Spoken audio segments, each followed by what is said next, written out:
Hi everyone, this video is about simple alarm application in Android using Java. Even if you are a complete beginner, you can follow this video and try it out. I have explained all the steps in detail. So first, let us see what all we are going to do in this application. First, we have to create a new project and then include the permissions in the manifest file. We are going to design the UI and then finally implement the logic in the main activity.java file. So first, if the Android version is 12 or higher, then we have to include the schedule exact alarm permission in the manifest file. To repeat the alarm at the phone boot time, we have to include the permission receive boot completed in the manifest file. Now, let us get started. I'm going to create a simple project in the Android Studio.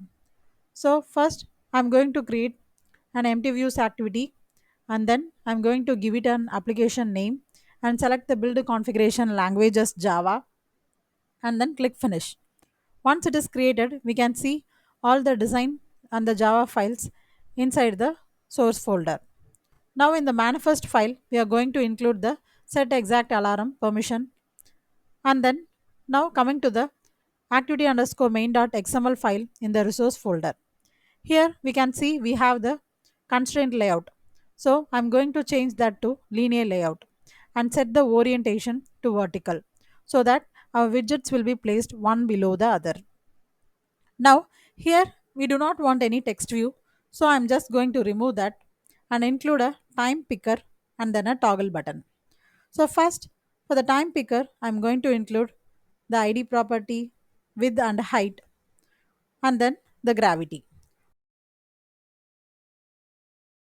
Once it is done, I'm going to include the toggle button. For this, again I'm going to include the ID, width and height. And then we have to set the checked state as false so that the initial state of the toggle button will be false. Now I'm going to include on click method and here I'm going to give the method name as on toggle clicked.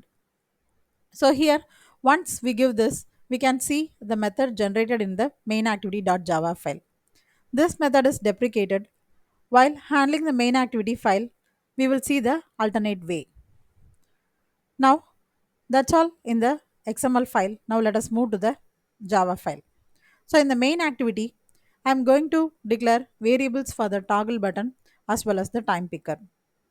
Now, inside the onCreate method, we have to find the widget using the ID and then assign to the local variable. So similarly, I'm doing the same steps for the toggle button as well. Once done, now I am going to handle the button click.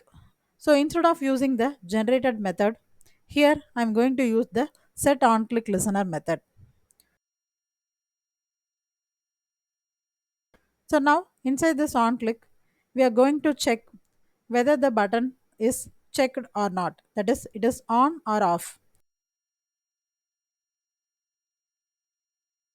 If it is on, then we have to get the hours and minutes from the time picker which we selected. And then we have to create an intent using the action set alarm. So now we are going to pass the hours and minutes as extras.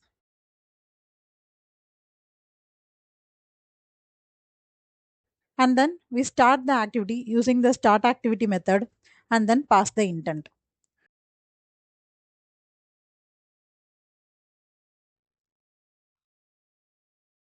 Now we have completed all the steps. Now let us save everything and then run the project. Wait for few minutes. Now we can see the output in the emulator. Here we can see an time picker and then a toggle button.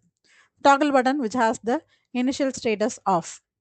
Now you can select any desired hour and minutes and then turn on the toggle button so that we can set the alarm. So now you can see a toast that displays the alarm set for the time and hour we selected. Now once we reach the specified hour and minutes, we get the alarm. That's all. I hope you like this video. subscribe to my channel Programming Info by GS. Thank you.